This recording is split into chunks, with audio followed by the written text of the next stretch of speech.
A space tourism tax?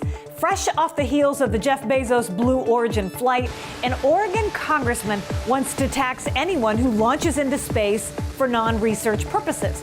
Representative Earl Blumenauer compared it to everyday people paying taxes for airline tickets. The congressman says he's not opposed to this kind of space innovation, but it should support the public good. Mixed messages are still happening in the housing market.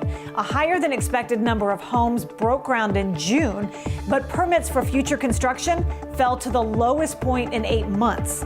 Industry experts think the higher costs of building materials, labor, and land shortages have some buyers thinking twice. And YouTube users can now give a super thanks to the content creators they like. The website is rolling out a virtual tip jar. YouTube will take 30% of it, but the rest goes to the video maker. You can tip $2, $5, $10, or $50 on any uploaded content. All right.